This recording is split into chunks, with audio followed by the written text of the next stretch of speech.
Hello बच्चों, let's read the question. Question says which of the following option describes RNA interference? A option antisense RNA molecules block the translation of specific mRNA molecules. B option says double-stranded RNA molecules are bound by protein that block their translation. C is double-stranded RNA molecules are cleaved by a nuclease into short interfering RNA molecules. D option is short interfering RNA molecules bind to the ribosome to prevent the translation of viral mRNAs. So the key concept for this question will be RNA interference, और इसको हम shortly बोले तो RNAi भी बोल सकते हैं. तो RNAi क्या प्रोसेस होता है, लेट्स अंडरस्टैंड. RNA इंटरफेरेंस एक बायोलॉजिकल प्रोसेस होता है जिसके अंदर जो डबल स्ट्रैंडेड हमारा आरएनए होगा, डबल स्ट्रैंडेड आरएनए को क्लीव कर दिया जाता है into small interference RNA molecules. यानी कि डबल स्ट्रैंडेड आरएनए जो मॉलिक्यूल था वो स्मॉल इंटरफेरिंग आरएनए मॉलिक्यूल्स के अंदर ब्रेक कर दिया जाता है बाय द एंजाइम न्यूक्लियेज. और इस न्यूक्लियस एंजाइम का नाम होता है यहाँ पे डाइसर. जो ये हमारे पास स्मॉल इंटरफेरिंग आरएनए के मॉलिक्यूल्स बन के आए हैं, तो ये इनकॉर्पोरेट हो जाएंगे एक प्रोटीन कॉम्प्लेक्स के अंदर जिसको हम बोलते हैं RISC.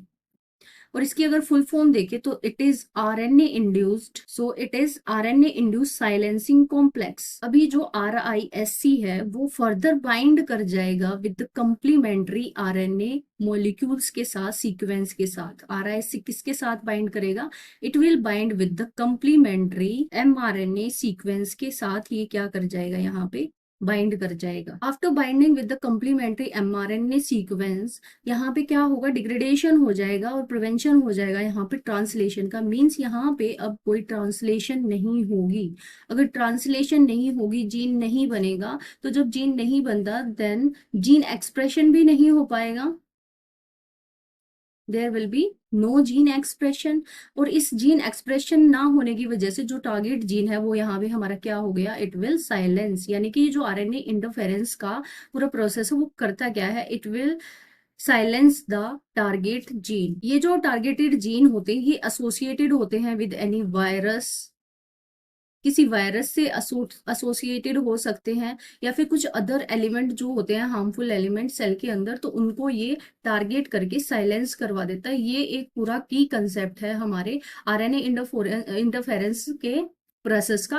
और यहाँ पे हम 4 स्टेटमेंट को इवेल्युएट करेंगे बाय कीपिंग दिस की कंसेप्ट इन माइंड. तो A option says antisense RNA molecules block the translation of specific mRNA molecule. तो यहाँ पे ऐसा कुछ प्रोसेस नहीं है, एंटीसेंस नहीं, बल्कि यहाँ पे एक पूरी सीरीज चल रही है जहाँ पे स्मॉल इंटरफेरिंग बन रहे हैं, देन कंप्लीमेंट्री mRNA सीक्वेंस के साथ बाइंड करके साइलेंस हो रहा है. Double stranded RNA molecules are bound by protein that block their translation. सिर्फ यहाँ पे प्रोटीन से बाइंड नहीं कर रहा है, इसके बाद कंप्लीमेंट्री mRNA सीक्वेंस से बाइंड कर रहा है और तब जाके ट्रांसलेशन ब्लॉक हो रही. तो यहाँ से ये ऑप्शन भी हमारा इनकरेक्ट होगा.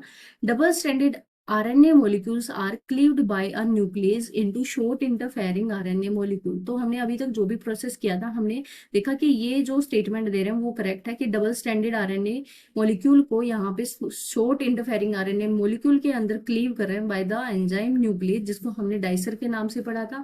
तो ये स्टेटमेंट यहाँ से हमारी करेक्ट हो जाएगी.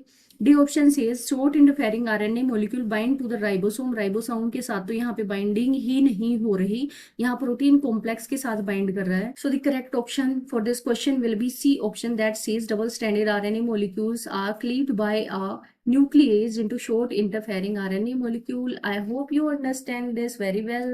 Best of luck.